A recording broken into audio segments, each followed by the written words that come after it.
While it is true that every SEAL dreams of combat, their doctrine isn't about anger or recklessness.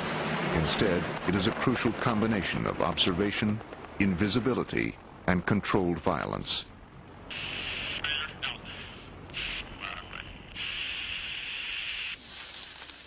What separates a Navy SEAL or any other special operations force from another soldier is not so much his physical capability, but the mental capability, whether he can handle the mental stress, whether he can think on his feet, think innovatively, and even think creatively as a warrior, versus the traditional military mindset, which is to follow orders. Navy SEALs are unconventional soldiers. They have to be. They are often the first ones to infiltrate enemy territory to collect intelligence. Sniper teams can also clear the area of anything or anyone who may threaten the outcome of their mission.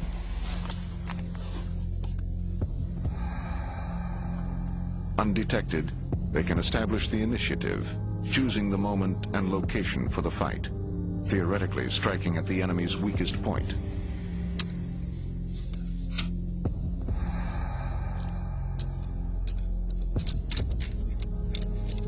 Becoming a sniper is one of the most sought-after jobs within the SEAL units, with some of the most exacting qualifications.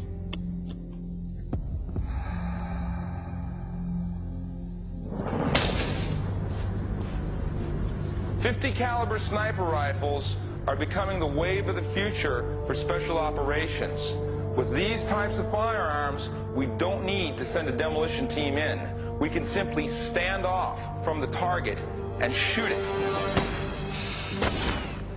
A sniper is an expert with a rifle, surgically precise, capable of hitting a target in exactly the same place over and over again from a distance of almost 3/4 of a mile away.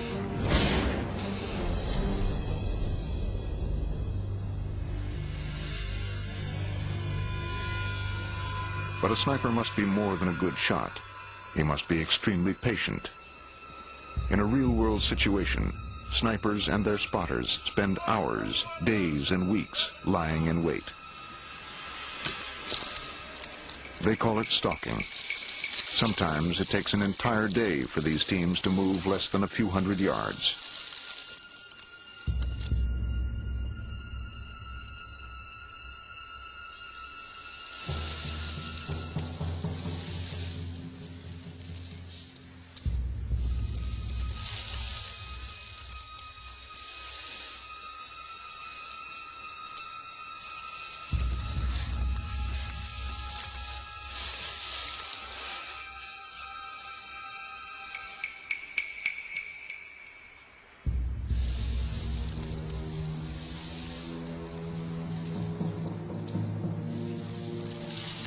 In the SEAL teams, we have the best trained snipers in the military.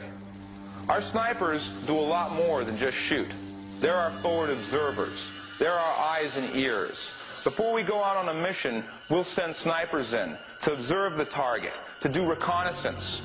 That way we can ensure 100% probability of a successful mission when we call the platoon in.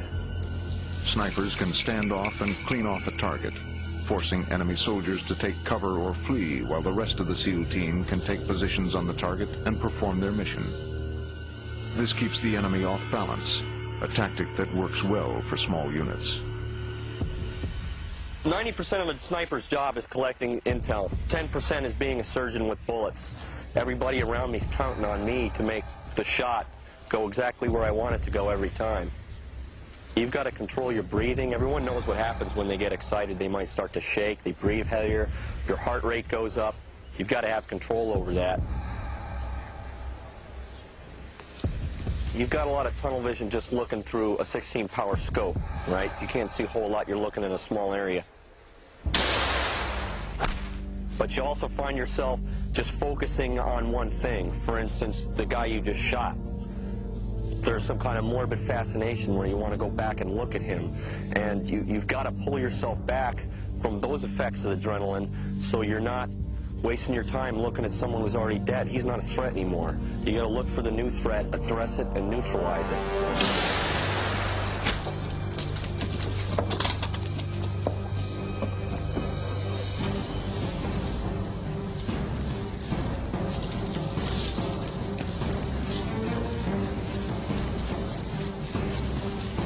The SEALs will attack a target from several different directions at once.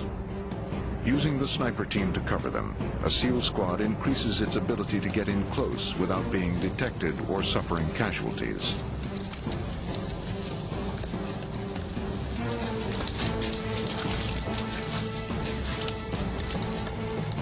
Once inside the target area, the squad can perform their mission while being protected by the sniper team.